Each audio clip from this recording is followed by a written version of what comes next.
नमस्कार साथियों, टीटीआईबी क्लासेस पर आप सभी का स्वागत है। तो साथियों, आज का हमारा टॉपिक होने वाला है ट्रांसफार्मर डीसी सप्लाई पर कार्य क्यों नहीं करता। साथियों, टॉपिक शुरू करने से पहले आप मिल लीजिए हमारे नए मित्र ज्ञानदास से। हेलो दोस्तों, मेरा नाम है ज्ञानदास, तरुण सर का नालायक स्टूडेंट और आपका शरारती दोस्त। मेरा काम है आपके दिमाग में चल रहे सवालों को तरुण सर तक पहुंचाना और साथ ही आपका एंटरटेनमेंट करना। और एक बहुत ही इंपॉर्टेंट काम है साथियों, सर को परेशान करना। तो मुझसे मिलने के लिए सब्सक्राइब कर लीजिए टीटीआईबी क्लासेस को और बेल आइकन को ऑन कर लीजिए ताकि जब जब मैं आऊँ तब आपको पता चल जाए। तो चलिए, तरुण सर वेट कर रहे हैं क्लास के लिए। तो ज्ञानदास से आप मिल लिए होंगे और ज्ञानदास ने अपना परिचय आपको बहुत ही बखूबी दिया होगा। तो साथियों, आइए हम चलते हैं हमारे टॉपिक की तरफ।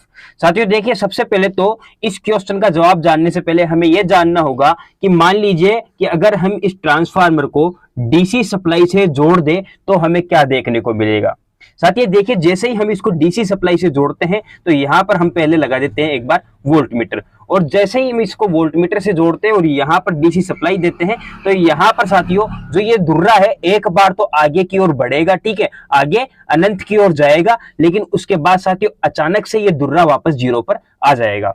और जीरो पर आ जाने के बाद जब हम ट्रांसफार्मर को चेक करते हैं तो हमें देखने को मिलेगा कि यहाँ पर ट्रांसफार्मर की जो प्राइमरी वाइंडिंग है ये साथियों जल चुकी है, जल करके बूंगड़ा हो चुकी है, ठीक है। तो इसी के साथ अब ये देखते हैं कि ये जली क्यों, ये जली क्यों। तो साथियों सबसे पहले तो हमें इसके लिए एसी और डीसी की वेव को समझना होगा। साथियों ये क्या होती है, ये हमारे एसी की वेव होती है। साथियों ये एसी की वेव होती है, आप सभी को पता होगा साथियों, एसी के अंदर फ्रीक्वेंसी होती है, ठीक है, एसी के अंदर फ्रीक्वेंसी होती है। और एसी में साथियों हमारे भारत में जो फ्रीक्वेंसी होती है वो 50 हर्ट्ज आती है। साथियों ये आपके सामने ये जो डायग्राम है ये 1 हर्ट्ज का है, ये 1 हर्ट्ज का है, ठीक है साथियों, ये 1 हर्ट्ज है। ऐसे ही साथियों 1 और 2, ठीक है, ये मतलब ये 0 डिग्री हुआ, ये 270 डिग्री हुआ और ये 360 डिग्री हुआ।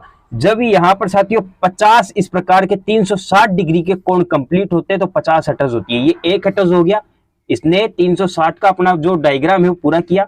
इसके बाद साथियों ऐसे ही 50 डायग्राम, ऐसे ही 50 डायग्राम जब सीधे एक साथ लाइन से चलते हैं तो साथियों हमारे पास वो 50 हर्ट्ज होती है। और ये जो 50 हर्ट्ज होती है साथियों ये 1 सेकंड के अंदर फ्लो होती है, 1 सेकंड के अंदर फ्लो होती है। तो एसी की वेव को हमने समझ लिया, अभी तक हमने समझा नहीं, अभी तक तो और समझ रहे हैं, ठीक है। अब साथियों जब हम एक लैंप को देखते हैं, ये हमारे पास एक लैंप है और जब हम इस लैंप को साथियों एसी सप्लाई से जोड़ते हैं तो यहाँ पर साथियों इस वेव का मतलब है कि यहाँ पर जब भी हमारी वेव माइनस में जाएगी, जब भी हमारी वेव माइनस में जाएगी तब हमारा लैंप बंद हो जाएगा, और जब वेव प्लस में जाएगी तो हमारा लैंप चालू हो जाएगा। साथियों इसका मतलब है 1 सेकंड में हमारा जो लैंप है वो 50 बार ऑन होता है। साथियों 50 बार ऑन होता है और 50 बार ऑफ होता है। इतनी बात हमें समझ में आ गई होगी, मतलब हमारी जो सप्लाई है 50 बार कट होगी और 50 बार चालू होगी। इतनी बात हमारी समझ में आ गई। तो इसके साथ हमें देखने को मिला कि जैसे ही हम इसके अंदर एसी की सप्लाई देते हैं साथियों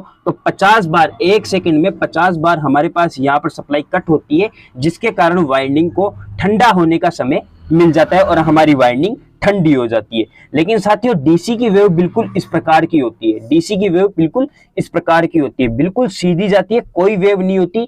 इसी कारण क्या होता है कि इसमें कोई वेव नहीं होती, इसको कोई मतलब जो हमारी वाइंडिंग है ठंडी नहीं हो पाती और 10 सेकंड के अंदर अंदर ही ये वाइंडिंग जल जाती है, प्राइमरी वाइंडिंग जल जाती है साथियों। तो ये होता है एसी और मतलब डीसी पर काम क्यों नहीं कर सकते। अब साथियों यहाँ पर जानना ये जरूरी है कि सर हमारी ये वाइंडिंग कैसे जली। अगर हमारी सप्लाई जब हमने डीसी दी, जब डीसी यहाँ आई नहीं रही तो ये वाइंडिंग जली क्यों, ठीक है, आपका सवाल यही होगा, क्यों ज्ञानदास? Yes sir. बिल्कुल ठीक है, आपका सवाल यही होगा।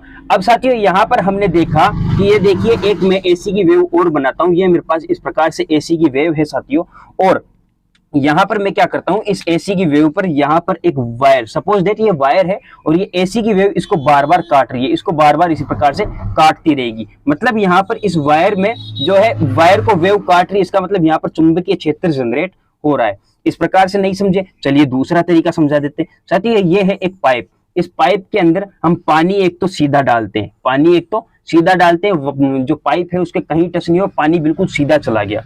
बिल्कुल सीधा चला गया। तो साथियों यहाँ पर देखिए जो फेराडे का नियम है, फेराडे का नियम कहता है कि बल रेखाओं का छेदन होना चाहिए, या तो चुंबकीय क्षेत्र को घुमा लो या चालक को घुमा लो, लेकिन यहाँ पर ट्रांसफार्मर में तो कोई घूमने वाला पार्ट होता ही नहीं है, यहाँ पर तो हमें चुंबकीय क्षेत्र को ही घुमाना पड़ेगा। अब जो घूमता हुआ चुंबकीय क्षेत्र है वो किस में बनेगा, वो एसी में बनेगा, वो एसी में बनेगा। और डीसी में क्या होता है, डीसी में तो वेव बिल्कुल सीधी होती है, कोई चुंबकीय क्षेत्र नहीं घूमता। तो देखिए एसी की इस प्रकार से समझिए ये वेव है, वेव सीधी चलेगी डीसी की वेव सीधी चलेगी, कहीं पर किसी को नहीं कटा। अब ये दूसरा पाइप लेते हैं, अब इसके अंदर हम जैसे ही एसी देते हैं, देखिए एसी इस प्रकार से इस पाइप को बार बार काट रही है। तो आपको समझ में आ गया होगा कि यहाँ पर जो बल रेखा है इनका छेदन होता है, यहाँ पर बल रेखाओं का कोई छेदन नहीं होता, इसीलिए हमारा ट्रांसफार्मर एसी पर कार्य करता है, डीसी पर कार्य नहीं करता। साथियों इतनी बात आप सभी को समझ में आ गई कि मेन मुद्दा जो है यहाँ पर फ्रीक्वेंसी का है, फ्रीक्वेंसी को समझ जाइए साथियों। यहाँ पर ट्रांसफार्मर डीसी पर कार्य क्यों नहीं कर रहा ये आप समझ जाओगे।